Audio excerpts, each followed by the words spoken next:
Hi YouTube, it's Mason Sushi here. I want to apologize for not having a video done recently. I had a computer issue, and when I was installing Ubuntu, just to test it out, it locked up my computer. I had a few videos done, my Power Pack ones and everything I promised. So I can't use my Sony Handycam because it can't connect to the Ubuntu. I got to figure out a way to make that work. So until then, I'm back to my Flip HD, which is fine and gives good quality, except when I want to get close to something. But also has no stabilization, so y'all notice that the camera's a little shaky, so I have to apologize for that. But I wanted to do a quick video on my Ps3 collection, my little one. Also, this is partly a test to see if I can get it to upload another way, because I lost a few of my videos when my computer went down. So anyway, here we go. Tomb Raider, just got this one, the Underworld. I got it for like $8, $9. So I have a buddy of mine that's really into the Tomb Raider series. This Gaia 3. This is a tactical RPG, I believe. Glare. I tend to try to get the NIS and RPGs on systems when I can. Here's Cross Edge. I got this like super cheap. It's still sealed. I think this is another one of the tactical games. Okay, to be honest with you, I don't know, but this also is one of the NIS titles. Valkyria Chronicles is my next one here.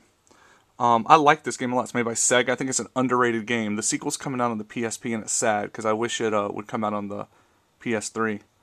But it's pretty cool. You control people in real time, and it's real cheap now. I think you can get it for like $17 at GameStop or something. The first printing of it was really hard to come by. I think Sega did a second pressing, so it's become a little easier, but even still a little difficult to find. And I highly suggest pick it up if you're a PS3 collector, a Sega fan, or like a strategy style game. Here's Folklore. It was the first role-playing game released for the system, and I think it was a launch title. Not quite sure, to be honest with you. I've tinkered around with it. It has a unique kind of world, very artsy, but a little different. Early PS3, it actually could have been done on the PS2, just with lower res, but it's pretty neat. I haven't really played through. I've only beaten a few of the games on the PS3, to be honest with you. I tend to buy them to play around with them.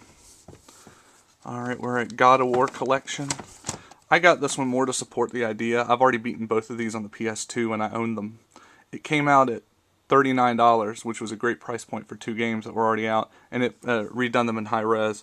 Although the gameplay looks fantastic when you play through it, the cutscenes they didn't touch. So you'll be playing, it looks really good, and then all of a sudden you watch these nasty looking cutscenes. But actually I think the cutscenes look better on the PS2 than they do actually on the PS3, as funny as that sounds.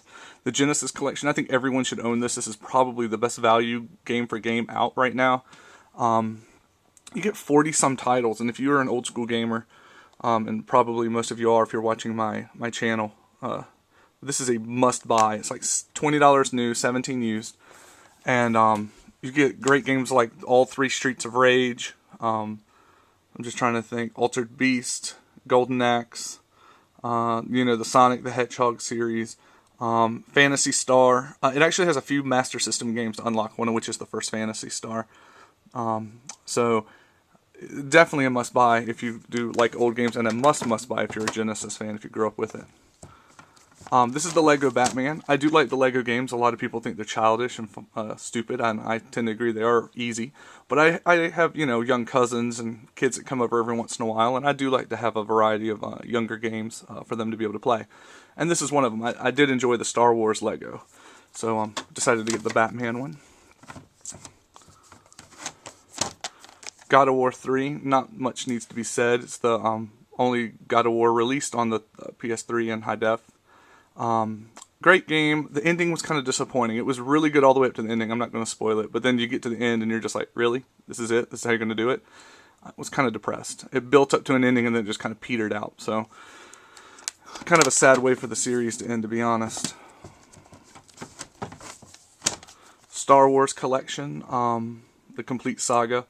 I ended up getting the one with, actually I have this type of game on a few systems, honestly. I beat the game on the 360, whiwhichever one came out on the 360. I'm trying to look over there. I think it was 4, 5, and 6 on the 360. And I got some of that stuff on the GameCube because they released a compilation, and I'm working towards my GameCube stuff. But, another good game to have in a collection. Let's see where we're at. Stranglehold. Another earlier title. This is the collector's edition. This one has the Blu-ray of Hard Boiled in it. You can see it right. The glare, horrible glare. The Hard Boiled is in it. But that one sold for like $15, which is pretty cool. All Pro Football. Yes, I did get this game. Yes, it was. I think I paid $4 for it, $5. But I thought any game where you could create your own teams and do stuff like that was worth $5 just to screw around with for an evening. Soul Calibur 4 I got with it was a Best Buy sale that a year or two ago. They were clearancing them out for $10, so I got that. I love the first one on the well, technically the second one on the Dreamcast. Street Home Court. Oh, come on. Another one of those games I got dirt cheap in a clearance thing. I like NBA Jam. It's a street ball game, so kind of fun. I don't do much sports. Warhawk, massively open multiplayer thing. No single player.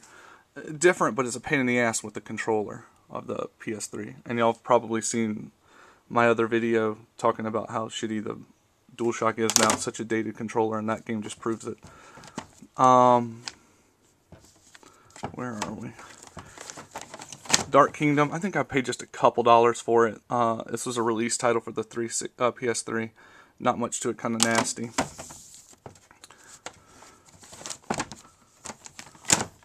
Ninja Gaiden Sigma. It's the remake. Actually, I think I have the game right here. Oh well. It's the remake of Ninja Gaiden. This is the black version, which is the remake of the original Ninja Gaiden on the Xbox. But it's pretty cool. It's hard as hell. Hard as hell. Just picked up Final Fantasy. Hadn't touched it. Literally bought it. Stuck it on my shelf. Super Street Fighter 4.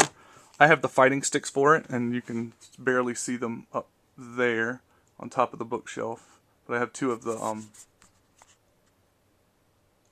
up there from a PS3 to play this game. Unfortunately, none of my friends really are into fighters too much, so I have the really expensive high-end fight sticks, Super Street Fighter 4, and no one to play it with. Vikings, just to beat 'em up. And this is another title I got on a dirt cheap. Some of the PS3 games I got here just to test out, and they were like super cheap. So, because I've heard mixed things. Some people like Vikings, some people absolutely despise it. This is the Pac-In Motor Storm. My father ended up getting a PS3 more for the Blu-ray feature and the MP3. He treats it like a jukebox, really. And so he got this as a pack-in. He didn't, of course, play games and doesn't care for it. Blaze Blue Calamity Trigger. This was the first release of this fighting on the PS3. They have since have a sequel.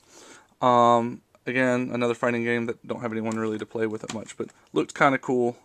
So decided to pick it up for a few bucks.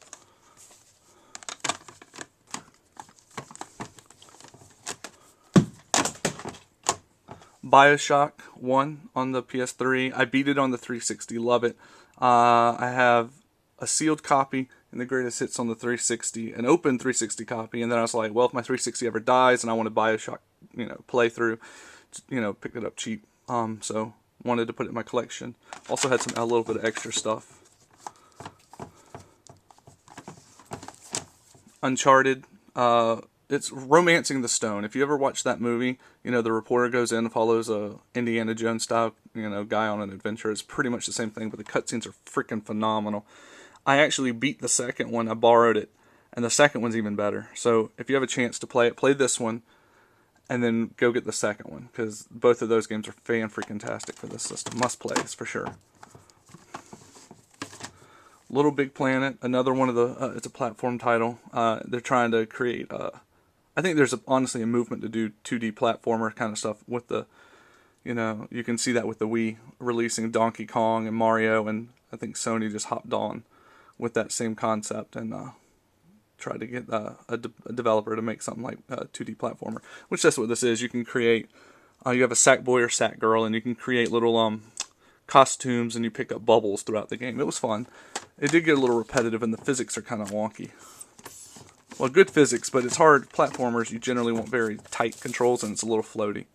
Here's Dante's Inferno. Plays very similar to God of War. You know, a lot of people consider it a God of War clone. It's also on the 360, but this is the one I have. I hadn't really messed with it much. I played the demo. Wasn't too impressed with the demo, honestly, before the game came out. But since then, I've tried to, you know, I've talked to some people that have played it and tried to be more optimistic about it. And that was also another title I found fairly inexpensive. So I decided to pick it up. And lastly, as far as my games are concerned, this is the one I'm working through right now with a buddy of mine, 3D Dot Heroes. Great game, very much like Zelda, but damn, some of those puzzles get hard, the dungeons. Just, you know, you're sitting there, and I'm in one where you have to press all the buttons right now with him, and it gets really annoying when if you die, all the buttons reset, and you can't hop back in. So pretty much it forces you to have to play through it in one playthrough.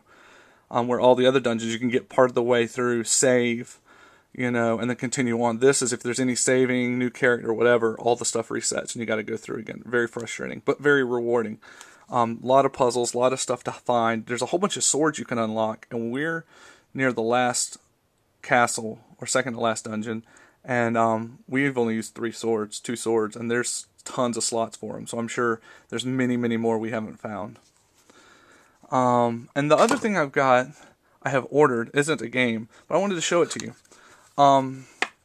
Here it is right here. Of course, this camera doesn't get a good close-up, but what it does is you can see there's a USB port there, and there's switches, and this is Y, and this is triangle, square, circle. And what it does is it allows you to hook up a wired Xbox 360 controller. Now, when I mean that, you can't use one with a battery pack and hook up a charge link. It has to be a real wired controller, no batteries at all. And if you do that, it allows you to use a 360 controller on a PS3. And because I despise the 360 controller so much, I mean the PS3 controller so much now, at least when it comes to shooters, I was able to get this. Now I got this from a website called dealextreme.com. They're based out of China, and it was like $17 at the time I purchased it. You know, it comes with a little extra bit of cable there. And it's fantastic. It also has turbo, so I guess if you're real into cheating on, you know, Call of Duty or whatever, you can get this and flip on the turbo for your trigger and shoot faster. I don't play Call of Duty on this system, so it doesn't really benefit me. But it's more for to use it. The mapping, when you do it, it maps the same. Triggers are triggers, so forth. Menu button works out the same. The the X button. Everything works out perfectly. I highly suggest this if you prefer the 360 controller over it. Now, it is a little investment because you got to get this for $17, and then you got to track down a wired controller, which they don't make anymore. GameStop sells them for like $20 to $24, depending on, you know, the day and the sale and crap. So, you know, so you're going to come out paying $50 for the whole setup when it's all done, but you're going to pay $50 for a brand new PS3 controller.